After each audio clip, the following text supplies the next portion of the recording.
Yes. Good evening, everybody. We are here today. This is the ninth session of the 14 that we started as the Prayojana series for practical, useful information in COVID-19. Today, we have our original pioneer woman in this, Dr. Cheryl Ortel, medical doctor, genomics geneticist, and deep research into COVID. Dr. Joyce Grossman and Dr. Arasova Okasanya. Dr. Okasanya will be moderating, and she's a virtual care expert and a leader in digital health, and she's also frontline COVID in addition to being a family practice physician. Dr. Grossman is actually an infectious disease doctor, internal medicine, and pediatrics with 3 masters in genetics, in cell biology, immunology, and biochemistry.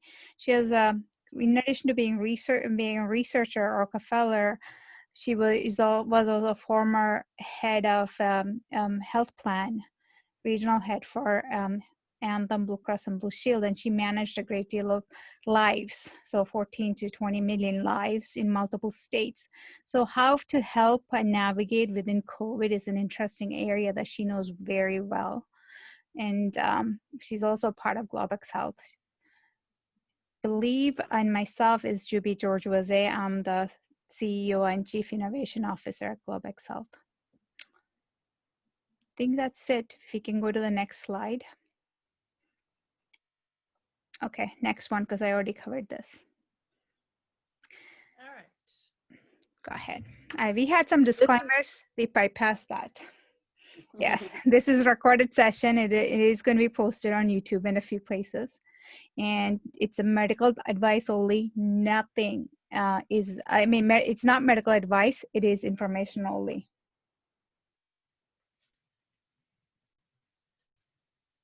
I think Dr. Ortel, you can start.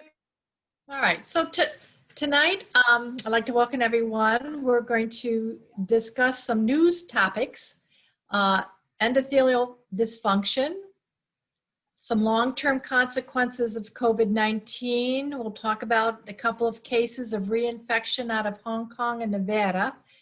I think there's now 5 reported, and losartan for pulmonary fibrosis, just as a kind of fun, interesting item.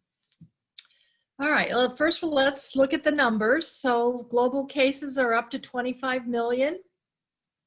In the US, we've now got 6 million, with Brazil almost 4 million. And global deaths stand at 852,000. 851.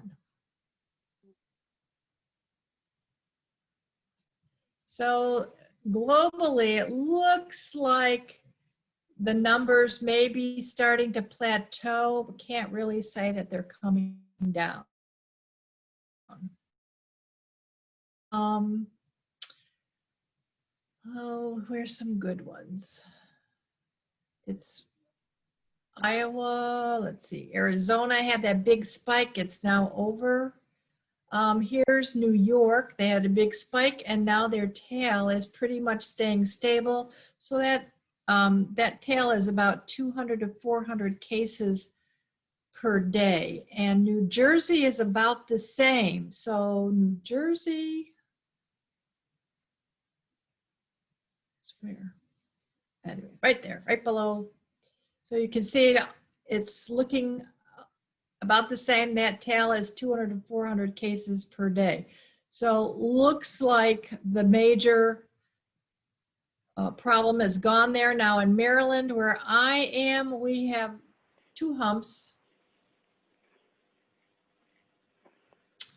And Texas is coming down off their peak. Georgia's coming down off theirs. Florida's off theirs. So that's all looking like some of the states now have turned the corner and their cases are much lower.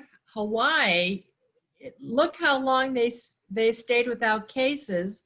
They locked down the state really well, but then they've had large family gatherings And I think that most of the infections are coming, so somebody at the large family gathering is sick and infected other people. So what else is in the news? Just a review that we'd first heard that the military was barring anyone who was COVID positive. And then they updated that and they said that they're only barring people who had been admitted to a hospital. So if you were bad enough to be hospitalized, you cannot join the military. Then great news. This is like the first really big strain that looks like it's less pathogenic. So right here we see that we've lost KSF. And so whether you lose all 3 or just 2, it looks like this is a very, very important protein that inhibits the alpha interferon is mutated and doesn't work as well because of that 2 to 3 amino acid deletion. And they looked at about 17,000 people from the end of January to July, and they found this. So this is the first major deletion that looks like it's causing the SARS-CoV-2 to be less infectious. All right, now, here was a nice fun study done by Duke University. So they put together all kinds of donated masks and they studied them. And what they did was they outfitted a black box with a laser and they had a cell phone camera and they had 4 testers try out each of these 14 different masks. And they would say, stay healthy, people, 5 times. And a camera recorded the amount of respiratory droplets set off by the speech. And they had an algorithm to determine how many droplets leaked through the face covering. All right. So you'll notice that there's numbers 1 through 14. And so those don't mean anything, okay? Those are the random 14 masks they looked at. And guess what was the best? This number 14 was actually number 1. So without a box around it, I went back through and read the article and put the numbers of where they tested. So your N95 was the overall winner to protect both you and other people. Then this is a surgical mask. So these are the kinds of surgeons use in the OR. That was number 2. What was the next, what was the worst? So number 14, the absolute worst was this stretchy polyester spandex material that's called a neck gaiter. So ladies will often wear these around their neck, around their hair, and men will do the same and catch the sweat. And these were by far the absolute worst. They seem to help the droplets get out, if you could believe that. So that neck gaiter was the worst. With any kind of bandana made out of cotton, where you've seen people folded over like the old time stagecoach robbers, that was almost as bad as the neck gaiter. I have a question, Dr. Ortel. Yeah. This is Dr. Grossman. If you put a filter in that neck gaiter, how would it compare to the better masks? They didn't do that, but I can tell you that there was a researcher in Hong Kong who did a lot of stuff with vacuum cleaner filter, Kleenex, so a double layer of Kleenex, a double layer of paper towel, and they all, really improved the use of the stopping the droplets from getting out. So that's a good question. Of course, if you put a good filter inside any mask, it's going to really up it, and you're going to get almost to, I think he was saying 79 to 90 with a lot of those different inserts. Now, one that didn't rate very high. So in the middle of the pack is an N95 with a valve, and it only got a 7 because of the outflow. So you could breathe it in, you're protected, but when you breathe out, if you were sick, then you were breathing out infectious droplets. Number 3 was a polypropylene and cotton mixture. So this was a kind of filter-like material, and on the inside was cotton, and that was number 3. So your N95, yep. You know, I think this is actually interesting because, you know, I think, and also I think this is something that we should probably push out to the general public, because we, you know, we all go out and we've all see the numerous masks going on. I actually would think that also it might be a good idea to kind of, because now all retailers are making masks. And I think it would be prudent for us to really kind of bring all these masks that all the retailers are selling and saying, well, how effective really are they? You know, before people just keep on wearing these masks that they're not really effective either way to wear. You know? Right. I thought this was a very interesting study, and that's why I brought it forward. And I use this kind of thing when I'm going out and somebody's got a gator around their face. Well, then I know, well, I'm not being protected from them. I'm staying away. Absolutely. This is Dr. Grossman again. And I understand what you're saying, but I live near a beach area, and there are a lot of young people who hang out there. And I could tell you what I see is they wear no masks. So I was wondering if they wore a neck gaiter and maybe could put even a Kleenex in it. Maybe there'd be more compliance, because unfortunately, even if they're great masks out there, it's mostly young people aren't wearing any of them. Right. You know, they're the really big problem. The old people like me, we're wearing our masks. It's the young people who feel invincible and feel, oh, if I get sick, so what? I'll feel like I have some body aches for a day or two, and I'll go on my merry way. And I mean, they're the people we have to reach and try to get them to wear something. Maria had something to say. I just want to and so I enabled you to speak, Maria. I think I did unmute.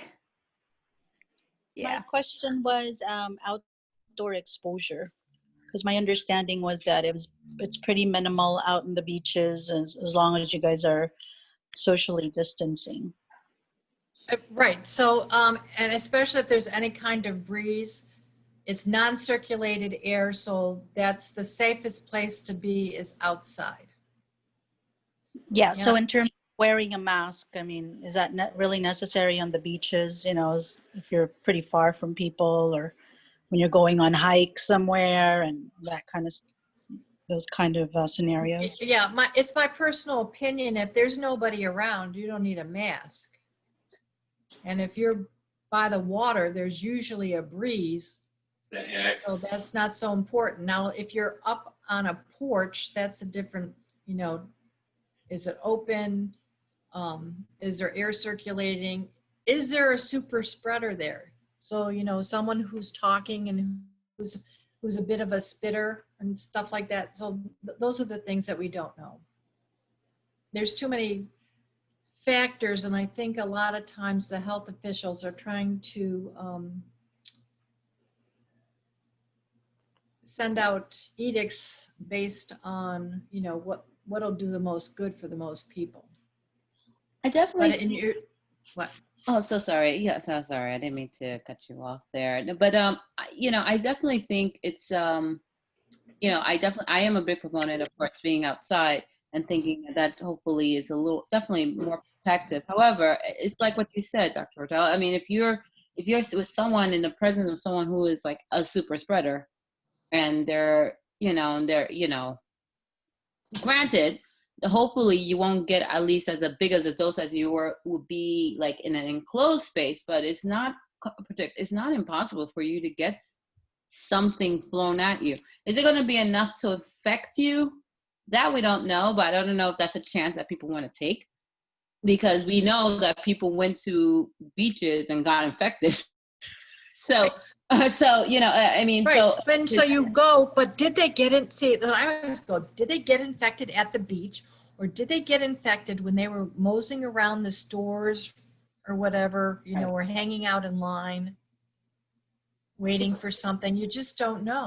no, right, exactly. So that's, and I think that is the problem. The problem is that we don't know enough for us to kind of really, I guess, streamline, you know, the mask usage. And I think once we know, I think we should be able to do that. But you know, even when I'm outside and you're like, yeah, I'm like, you know, if there's a couple of people, unless there's like nobody there, but if there's a couple of people, you know, I'm going to probably wear a mask just in case, you know, if someone's talking to me, a neighbor's talking to me, let's wear a mask, because we don't know what's the story here. So. Yeah, I think we need to not to push the mask too much, because we see a lot of people are rebellions, and even they're making riots against wearing masks. So if we make it reasonable, then I think they will get more people compliance. So outdoor activities, as long you're not near to the person and you're not talking, you know, breathing is not through the nose. I don't think it's a significantly problem, but talking, singing, screaming, all of this will end up with the sneezing, droplets coming out from the mouth. And if you have 1 foot or 2 foot, even outdoor, and you are talking, there's possibility that droplets go to the other mouth and cause infection. So we need to not to put much emphasize on the mask outdoor. At least if we can say indoor, going inside the store, something like that, wear the mask. I think that's the best thing, because the other thing when I add here about what Dr. Ortiz is talking about cases, and the CDC, this is not me. Every case that being diagnosed, there's 10 people undiagnosed outside. So when you say 6 million, multiply with 10, 60 million, and that's around less than 20% of the whole United States population is being infected. This is very important to talk about it, because the contact tracing is not working, according to all the recent publications and news and doctors. And what I heard recently from one of the advisors of Trump is telling him now it's a time to allow the herd immunity and just go ahead with protecting the vulnerable people. And I think that's the right step we need to work on. All right. Thank you, Dr. Halassa. Now here's another fun one. 8 mouthwashes were studied by a group in Germany. So what they did was they took mouthwashes that were sold in a particular store. So they took one of everything, and they mixed it in something to give it like you would be gargling, and there'd be some saliva there, and then they cultured it with Vero E6 cells, which are those kidney cells that have the ACE2 receptors on it, to see if anything would be infected. So it was interesting that there was 3 of them that absolutely nothing grew.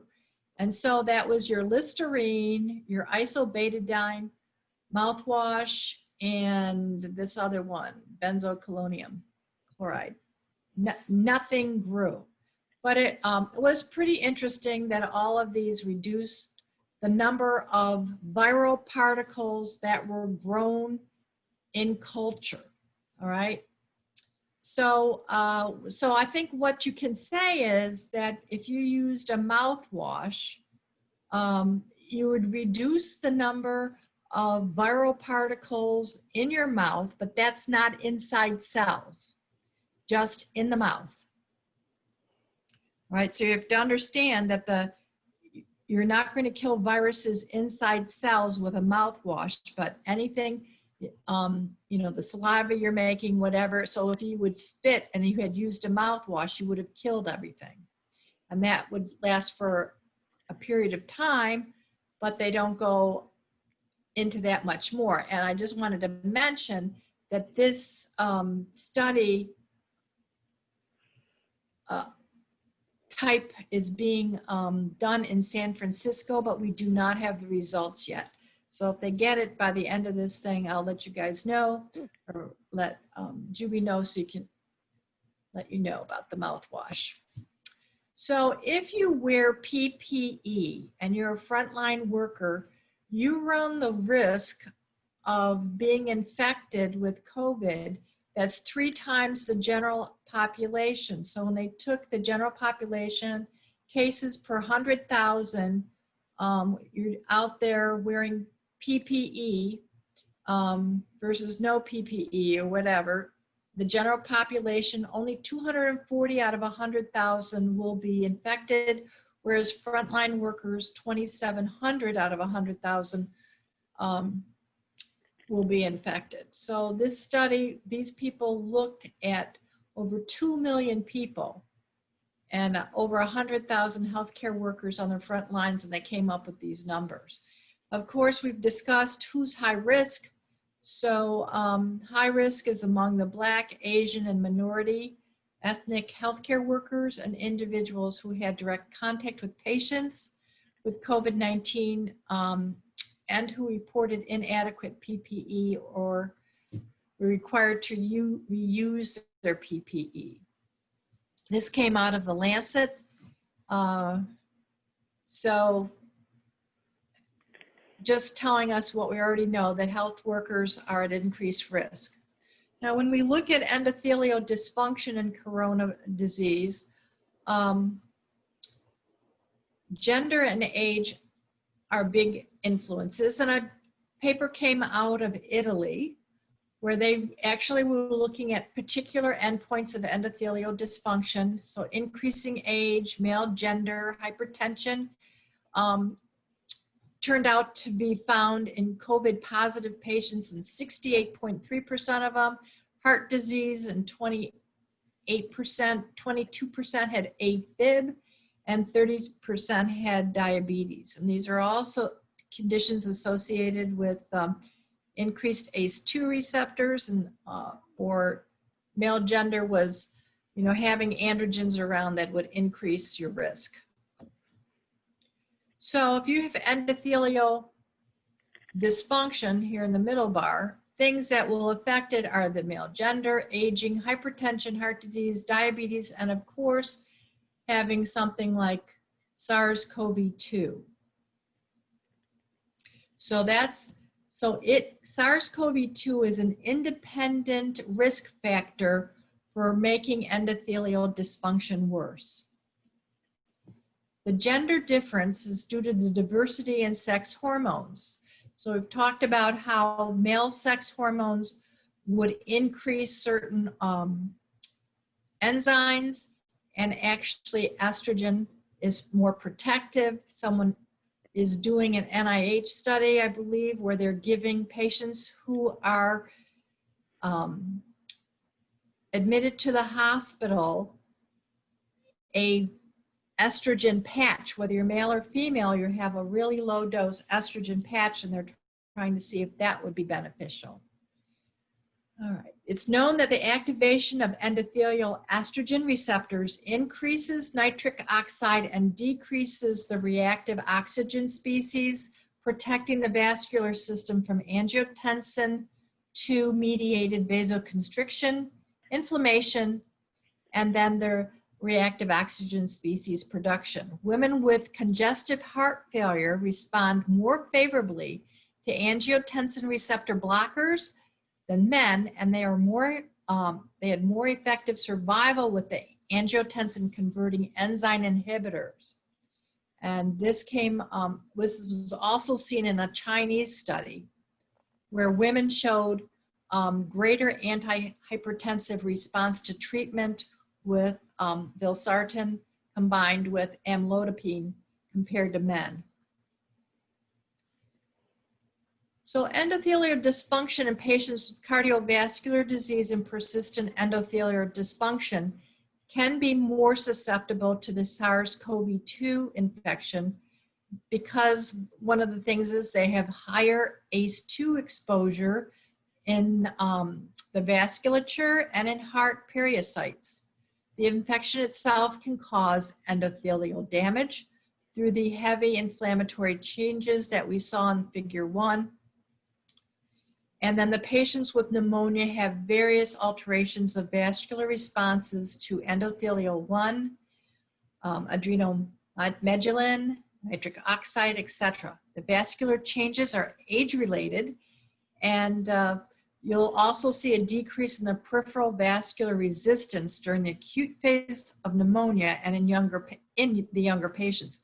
But you see an increased resistance in the elderly patients. So if you have cardiovascular diseases and diabetes mellitus, they are all linked to endothelial dysfunction, and they're all strictly related to aging. In other words, as the older you get, the more likely you are to have a cardiovascular disease or to have diabetes. The vasoconstriction is induced by vascular modulators and is increased in the elderly, while the agonist is mediated by the endothelial vasodilation, and that's decreased. So the reduced chronic adaptive capacity of the older heart and vessels has been reported in animal models and in humans, and it can be speculated that the cause-effect relation between COVID-19 and cardiovascular impairment is bidirectional. We've also seen that endothelial dysfunction causes thromboembolic complications. And they looked at the post-mortem examinations, and they were finding all these microthrombi everywhere, in the brain, in the lungs, in the heart, in the vessels. And that's one of the early studies that came out of Italy, was suggested low molecular weight heparin. And most of the protocols now call for some sort of treatment when a patient's admitted, either heparin or another drug. Endothelial cell injury can activate the coagulation system via exposure to tissue factors and other pathways. So the COVID-19, once you're infected, you're going to aggravate the endothelial dysfunction of patients by generating this detrimental hypercoagulable state where you're going to get all these microemboli, and you need to have something to help treat that. In general, the main causes of endothelial dysfunction are aging, sex hormones, and their decline during aging. In other talks, we've discussed how low testosterone in men may bode. I think it was a German study where they suggested that perhaps these gentlemen who are really low in testosterone be given some DHEA and testosterone to increase their sex hormones. Reactive oxygen species, increased circulating endothelial microparticles and progenitor cells, and a pro-inflammatory status. This could be by, being obese. This could be by having a really bad inflammatory diet. So all these things will contribute to having endothelial dysfunction. The estrogens improve the endothelial function through several mechanisms. They reduce oxidative stress. They modulate the renin-angiotensin system, and they decrease or attenuate the cellular endothelin-1 system.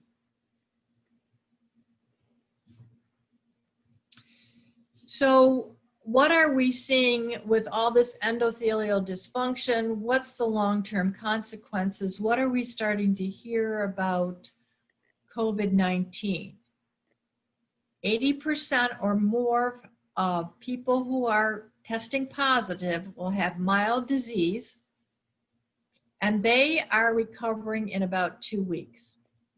the usual symptoms with mild COVID-19 is those of an upper respiratory tract infection, fever, cough, and other mild symptoms such as headache or conjunctivitis. You may or may not have mild pneumonia. Most people will feel like they have a mild cold or a viral infection. They'll feel tired, like they're under the weather. Usually they can stay at home, rest, and isolate from others. You know you've recovered from mild COVID-19 when you're fever-free without using any fever-reducing medicines, when all of your symptoms have improved, and it's been a full 7 days since your symptoms appeared. Now, moderate to severe disease affects about 14% or less, and the recovery time is usually 3 to 6 weeks. So symptoms can be severe disease, which can cause a pneumonia. 50% are going to have shortness of breath and low oxygen, and feeling they're short of breath. Most patients are going to have a fever, feel very tired, and have a dry cough. To recover, if you're in the severe, you're usually in the hospital for a few days. Hospital care may include oxygen. You may have chest pain and exercise intolerance.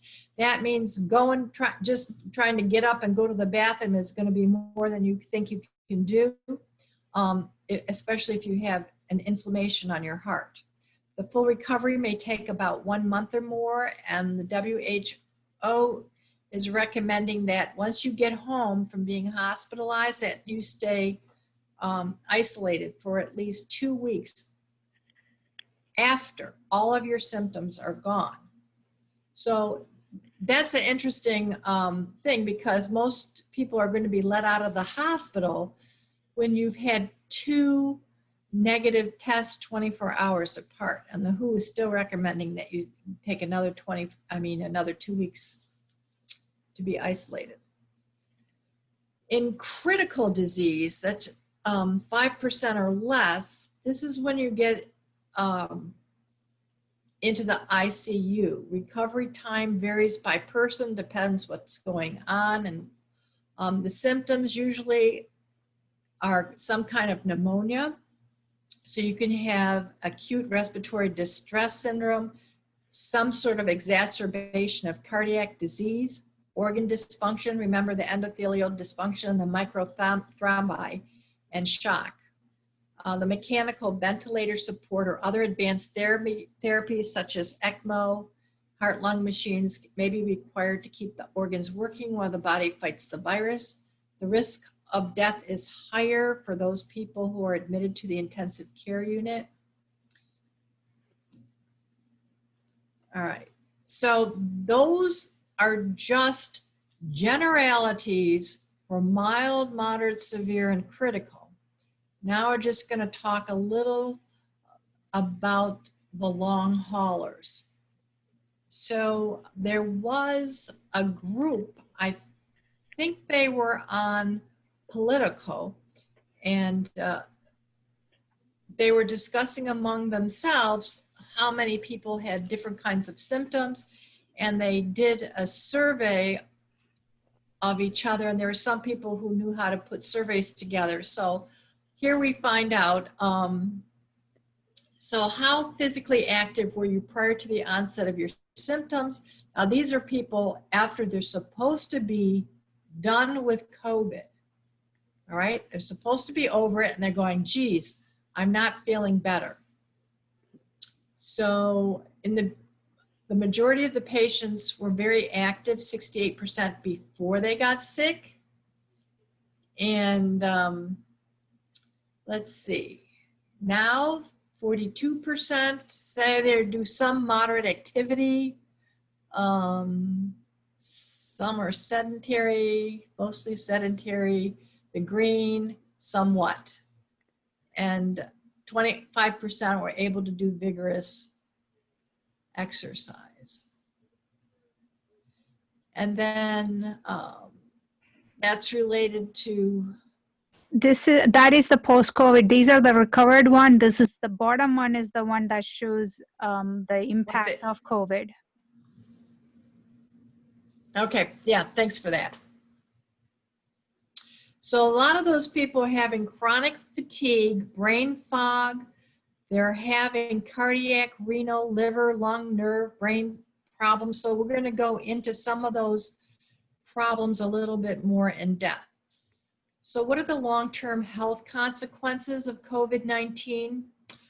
Well, 35% of people who test positive aren't sick enough to be hospitalized. And they weren't back to normal 3 weeks after testing positive, according to a survey from the CDC that was published in July. There's a lot of lingering symptoms, mostly fatigue, cough, and headache.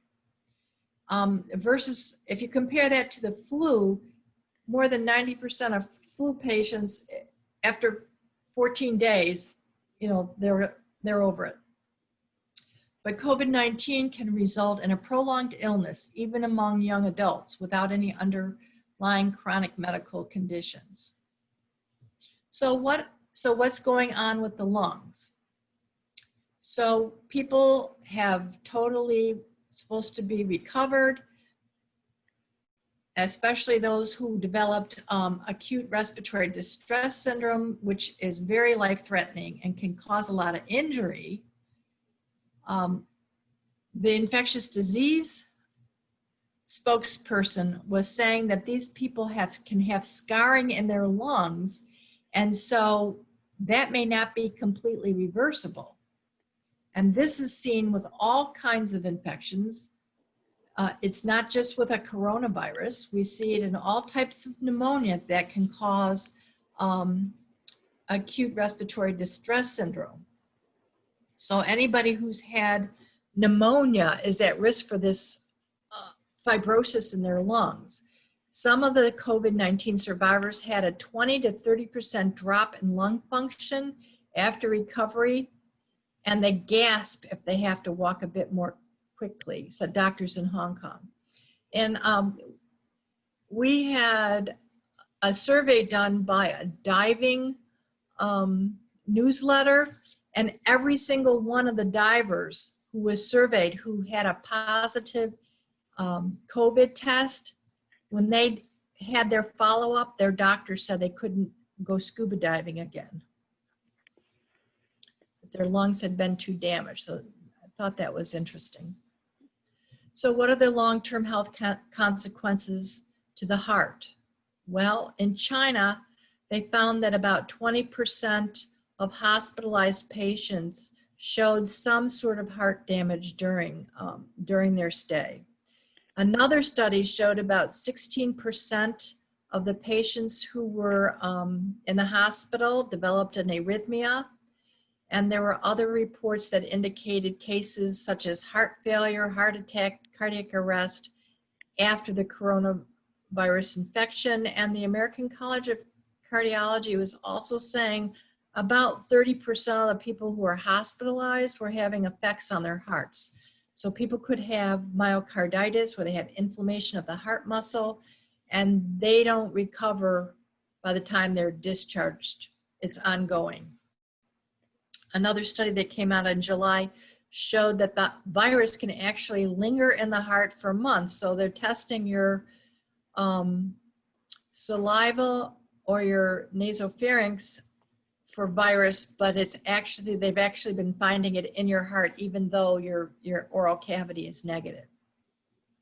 And these patients may have ongoing inflammation of the heart even if they don't feel like they've got any symptoms. So when they look at the heart, do different things, they say, oh, it's swollen. And whenever there's a large demand placed on the heart, especially with people who are severely sick or on life support, there's an intense inflammatory response that can lead some sort of cardiac injury, scarring, endothelial dysfunction. All right, and because the heart and the lungs are linked, long-term lung disease has effects on the heart, particularly the right side. You can get pulmonary hypertension. There can be disease or thickening of the vessels. In addition, the viral illness can destabilize plaque in the arteries, resulting in a blockage or putting patients at risk of a heart attack. And again, we keep talking about this. Doctors notice an unusual amount of blood clotting in COVID-19 patients. They're at risk of deep vein thrombosis, strokes, and heart attacks, even after they leave the hospital. So what are the long-term consequences of COVID-19 with the kidneys? Well, there's no evidence to suggest that there's renal problems if you only have mild or moderate infection. But among hospitalized patients, 20 to 50% may develop some who, and especially in those who are severe COVID patients, are going to develop some sort of abnormality. So they may have more proteinuria, they may have more red blood cells in the urine, and about 15% of them are going to see a decline in the filtration function of their kidneys. When patients have severe COVID-19 and they go into intensive care, up to a half of the kidney failure can require some form of dialysis. There are several theories why the kidneys are damaged. It may be that the virus attacks the kidneys. It may be that there's blood clots that damage them. We talked about the microthrombi, and there may be organs that don't get enough oxygen during the illness. The new coronavirus is an infectious organism and can lead to a cascade of immune changes that can lead to sepsis, and sepsis is characterized by multiple organ systems being compromised, said Adelia. Some individuals with sepsis can get acute kidney injury. So the long-term health of this on COVID-19 survivors is not known, says the International Society of Nephrology. And then lastly, we're going to look at the brain and mental health. Well, when you have microthrombi everywhere, you can also have it in the brain. They're seeing patients who are suffering from some long-term cognitive and emotional effects of being sedated. The doctors call it post-intensive care syndrome or post-ICU delirium, and they describe it as a type of post-traumatic stress. Often when patients come out of ICU, they really struggle to think as clearly as they did before. It's estimated that 2/3 of ventilated patients may be affected, and this may be related to not getting enough oxygen or blood to the brain, or even the medications that were used to sedate the patient. Maybe they went a little bit overboard and the patient was too sedated, so not breathing well enough. But even when patients aren't on a ventilator, they worry about COVID-19 brain damage that can lead to psychosis, delirium, mental fog. And we've seen that the glymph system of the brain is not being emptied and detoxified normally. When you're sleeping, all animals need to sleep. And during that time is when all the glymph and the toxins that your brain produced are flushed out of the cells and go by the glymph. That's GLYMPH. And that whole mechanism can be disrupted, and you'll have a lot more swelling around the neck and the upper chest. And it can trigger, the stress of disease can trigger hair loss. So that always will freak you out. Other things that can happen long term, we saw patients in China, 36% of them had dizziness, headache, taste and smell impairment that lasted in some people for weeks. And in another study in July that came out of Brain, they found acute disseminated encephalomyelitis, so chronic fatigue type thing happening with COVID-19 patients, and they called it striking. They saw damage to the white matter that could lead to vision loss and weakness to the point of paralysis. And on MRIs, they're just seeing swelling all over. So you can imagine if all over your brain, all these different areas are swollen, you're not going to be functioning too well. And they're seeing even these neurological side effects in children. All right. So that's my wrap up of endothelial dysfunction and some of the post-COVID symptoms. What are they? What are you seeing? And I just wanted to mention that a couple of patients have been documented absolutely to have been reinfected. So one was a 33-year-old man from Hong Kong who had the classic COVID symptoms, fever, cough, sore throat in late March. 4.5 months later, he didn't have any symptoms. He had traveled to Spain. I think it was work-related, and returned to Hong Kong via the United Kingdom. And when he was there, they did a saliva sample, and it was taken upon arrival, and he was positive, and he had absolutely no symptoms. So, so it was much milder than his first case, and everybody was like, okay, we're all talking about this, but you know, out of millions, you know, there's 26 million, and here we're only seeing a few of these people getting reinfected. Now, they did a great job. Really, the United Kingdom is able to turn around in 24 hours. They can do a genomic workup on your infection, and they found a difference of 24 nucleotides. That's huge. So that is definitely not the same infection that he started with. There's another infection we're going to get into with the guy from Nevada, and he only had 12. He had 12 different nucleotides, and they said that was absolutely a different infection. So this guy had 24 different nucleotides between the two infections. So they said, yep, it was a reinfection. Dr. Ortel, did the reinfection, did that resemble the virus that was circulating in Spain at the time? In other words, was he reinfected in the new environment? Was he reinfected in the new environment?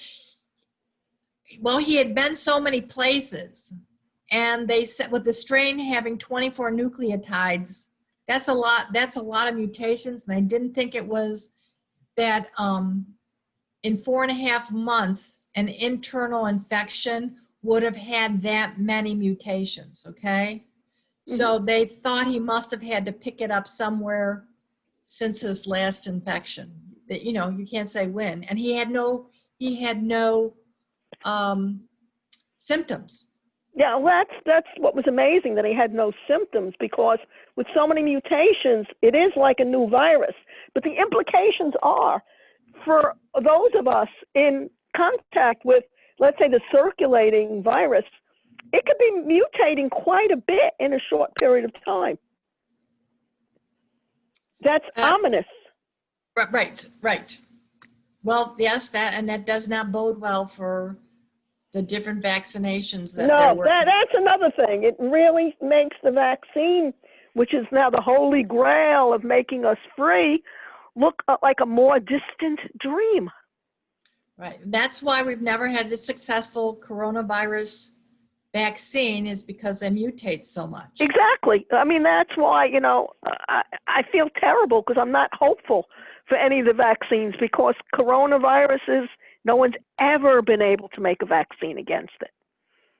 Well, the one hopeful thing I have, I told you about, was they had a strain that where they had a new strain where they had examined 17,500 different genomes, and they saw that this KSF, if you had 2 or 3 of those amino acids deleted, was much less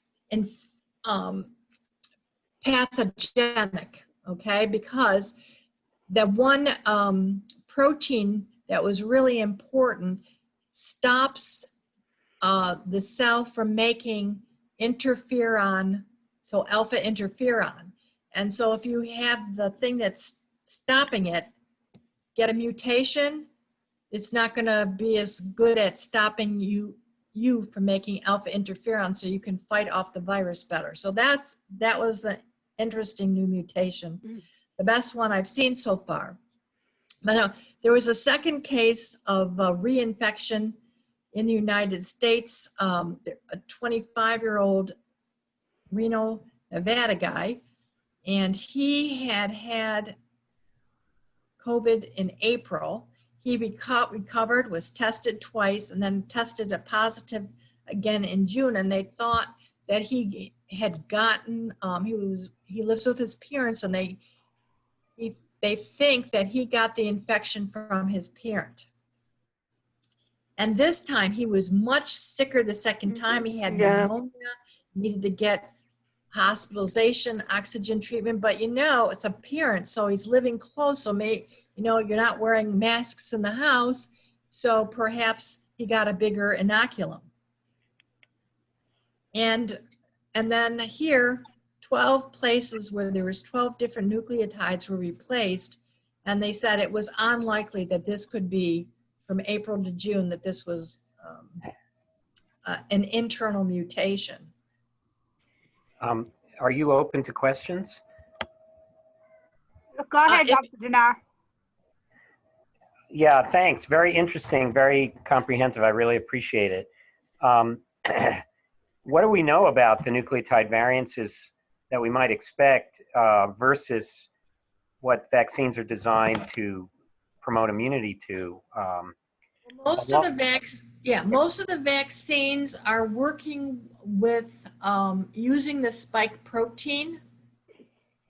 And I know there's one from Oxford that's going after it in a different direction, and it isn't trying to do the spike protein. I think it's actually trying to do one of these NSP proteins that's pretty stable across coronaviruses. But that's all I know.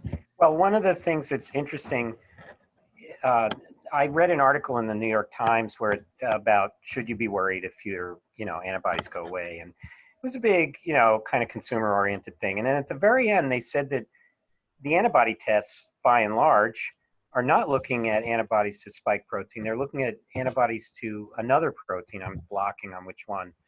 And I thought that was fascinating because I had no idea whether that means, as those antibodies disappear, that people are actually losing immunity or not.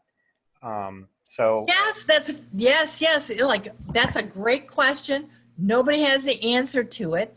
And that also fits into herd immunity, because you can have immunity, but you don't necessarily have immunity related to the spike protein. You could have immunity from these NSP different proteins, okay? Right. You can make your antibodies to them. So they're thinking that part of herd immunity, people may already be immune to coronaviruses if their body has made antibody to one of these more stable proteins across coronavirus. Yeah, I mean, it would be interesting to study those centenarians who survived 1918 flu and coronavirus and see if they had any pre-existing antibodies. I know there's so many really great genetic studies you could do. Well, I'm more interested in knowing the 6%, which are of the death, they have no underlying diseases. The 49, they do have one or two underlying diseases. 6% they don't have. It could be because of the viral load was too high. Could be genetic SNP of that person. Could be viral strain. We don't really know. It could be just emotional immune suppression. Maybe that guy, he didn't sleep well night or have emotional stress, and he caught the virus and ended up dying. But those people who 6%, they supposed to make thorough study, because without 6%, then I can say this virus is it's a opportunistic virus. What's meaning of opportunistic virus? If your immune is compromised or you have underlying disease, you get infected. If not, like the rest of 80% of the people, they can fight it, and it become more of salivary gland disease or salivary gland opportunistic infection. And a lot of people, they are asymptomatic for it, but they're shedding the virus, of course. But those 6%, they supposed to have a thorough study about them, and knowing exactly what's going on, why they end up having, why they die without having any underlying diseases. Yeah, very, very interesting. I know there was a question. Go ahead, Dr. Go ahead. All right. I'll just say, I know there was an article, I think it was in JAMA, that they looked at 4 young people. They were like 30 years old, no risk factors, healthy. And all 4 of them got very, very sick, and 1 died. And they found there was a deletion. They all had the same deletion on their X chromosome. And they were unrelated. So basically, they were saying that the genetics of the host plays a big part in this, and people have deletions that otherwise they wouldn't know, because it doesn't mean anything to them until they get something like coronavirus. Exactly, yes. And so that's what they're saying, that there's some sort of monogenetic thing in general among the people who get really sick. There's something about their genes. Exactly. Dr. Grossman, I actually wanted to kind of point back on that article you were, and so I'm curious. So you said there's a deletion on the X chromosome. It was on the X chromosome. I remember I have to find it. I have so many articles, but it was on the X chromosome, and it was a specific deletion that all 4 of these male patients had. Okay, they were all male. See, so and that makes sense, right? Because the male exactly, because they only have 1 X. So. Right. That's it. It did them in a female. Maybe that's why, because we're more heterogeneous since we have 2 X chromosomes. And I would suspect that nature made it, that since you have 2, the X chromosome that is normal probably would be intact more often than the mutant one. Right. Whereas a male, he has no choice. But yes, all 4 patients were male. So, I had a question about that in a similarity. So the patient who got reinfected is in Hong Kong. He's 33 years old. His reinfection was milder than the first infection. Right. And now the patient, a person in Colorado, now he's 25 years old, and it's more severe. Second infection is severe. What do you think about that? I mean, and both of them one is 33, one is 25. You're not seeing 70-year-old or 60-year-old in this. No, but there's not enough to go on with just these few people. I agree, but there is one little clue that may play out for the guy in Nevada. Remember, he was living with his parents who were old and more susceptible. Once you're older, they're more susceptible. But remember, when viruses pass through hosts, they pick up some genetic material. And in diseases like chickenpox, which are very common in families, usually the youngest sibling who gets the disease last, he's usually more severely affected because the chickenpox has gone through the family and picked up some genetic material. So the fact that this virus had gone through his parents before it hit him may have made it more virulent for him. Does that make sense? That makes sense. Yes, it does. Very interesting. Okay, so no, it is interesting. This is what Germany are very concerned. Okay, they are concerned now because of the weather change. It's getting cold. The indoor activities will increase and outdoors less. That is where the virus infection will increase. So from September all the way down to, in the winter, we will be expecting mutation of the virus, increasing in the number. And that's also Dr. Fauci, he was predicting. He say, the next year is going to be worse than this year because of the indoor activities and no more outside. And I think this gives a chance for the virus to become mutated and more virulent. Yeah, well, especially if it's passing through related people or even people who are genetically similar. Remember, if you live in Germany, you're probably more genetically related to the people if you're stuck in the winter than when you're out traveling with different people. So the virus may be more, virulent for you. Indeed. All right. So anyways, this is why they're saying that even if you've had COVID-19, you should get vaccinated. And continue, wear your mask, do social distancing, and wash your hands. So the last slide I have is on idiopathic pulmonary fibrosis. And they did a pilot project and they used losartan. And there's no current effective therapies. And there's a lot of different antifibrotic agents on the market. But I like this paper is because everybody knows what losartan is. And they gave this to people who had, they gave this to people who had evidence of idiopathic pulmonary fibrosis. And they had, they gave them 50 milligrams by mouth for 12 months. And they found that 12% were stable or improved at month 12. They had enrolled, that's 20 people. And 17 made it to the end. So I thought, we've all heard of losartan, and if you could take, you could be taking that and you've had COVID and you have any evidence of lung problems and there could be some fibrosis, that looks like a really interesting thing to be able to try for people. There was no adverse events after the study was stopped. So you didn't get worse. Some people got better. And so 12 out of 20 remained stable or even improved. Nobody, they didn't get worse. I put some extra, so when information on endothelial dysfunction, you can look it up. That'll be in the slideshow on the YouTube. Just to reminder of risky behaviors, indoor party, air travel, concerts, movie theater, watching sports, religious services, especially where there's singing involved, public transportation. All righty, any other questions?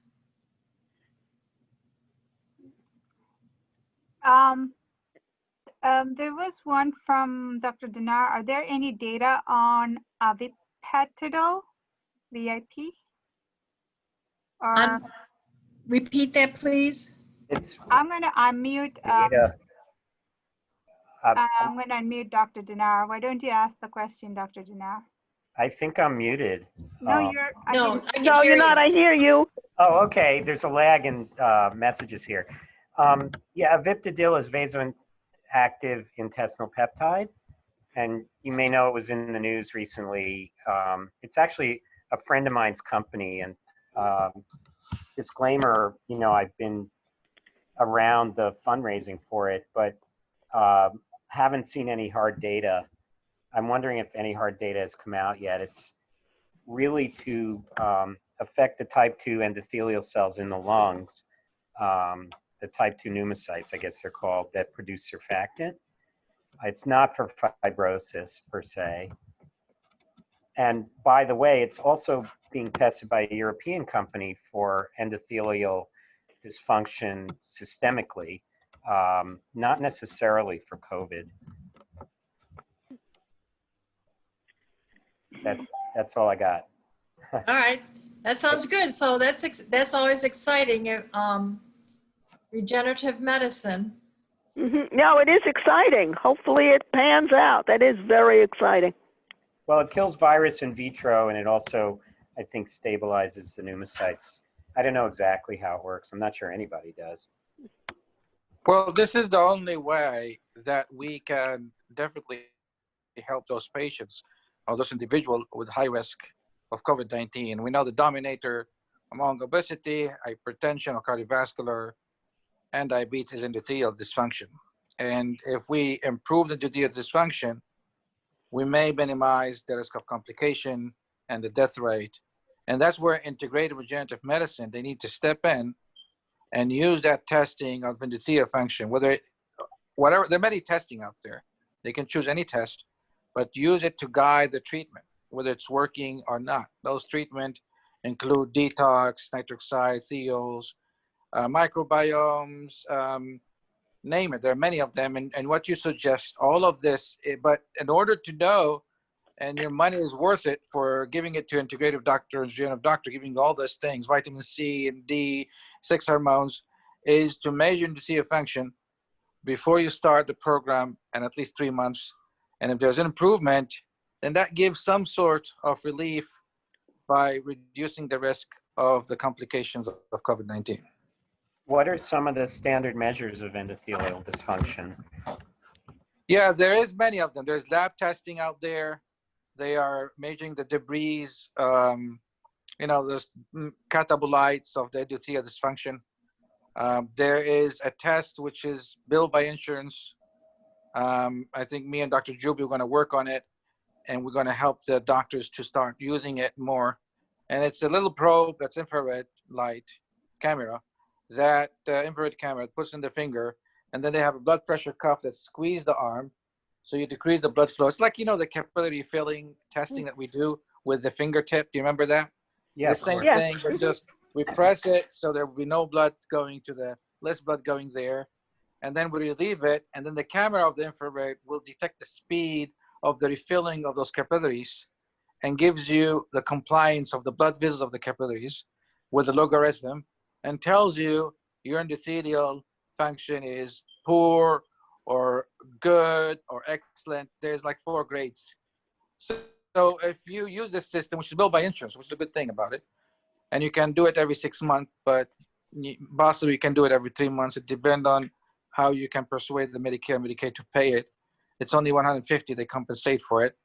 But this is a good test, really, to monitor the efficacy of the regenerative integrative medicine for those people with underlying diseases. As you heard from yesterday, even the medical doctor they are advising Dr. Trump, they are telling that those people who have underlying disease, they are the high risk and of death. And they want to prove their point. They did not die from diabetes. They did not die from hypertension. They die from COVID-19, because if they don't have COVID-19, they can live more. So that's their argument. About the other people who are saying, oh, those people that have underlying disease, they die from the comorbidity, not from COVID-19. And the other, that doctor was in the side of proving COVID-19 is the reason. He say if he didn't have COVID-19, he will die, he will survive up to 90 years. And he has right. That's true. COVID-19 is drive, another word, trigger the whole deteriorations and trigger the ending up with dying. So you cannot say the person died from diabetes and COVID-19 is the reason why he got deteriorated. So you say that COVID-19 is the reason. But knowing that, and knowing 94% of the deaths who died has underlying diseases, so those people who have underlying diseases, we need to focus on them, and we need to manage them by decreasing their weight, making sure their blood sugar is being controlled, their blood pressure is being controlled, and do all the integrative that will improve the endothelial function. If we do that, I think we can minimize the risk of death, and we can help the aged people and people underlying disease, at least to empower their immune system to fight infection. We cannot give them the guarantee. That's wrong in medicine. But we can say we can potentially lower the risk. And those terms are very important. Thank you. Thank you. Excellent. So that was Dr. Halasa. Thank you very much, Dr. Halasa. Anybody else have any other questions?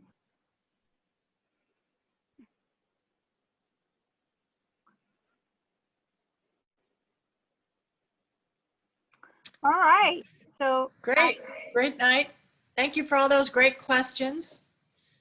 Well, thank you everybody for joining. We had our, 9 sessions so far, and I appreciate Dr. Ortel jumping in. I'm just trying to recover from something. So last week and this week was a last minute grabbing somebody so that we do this. Going forward, I hope we will have a bit more um, planned so that you'll get update on who's coming and everything a bit more.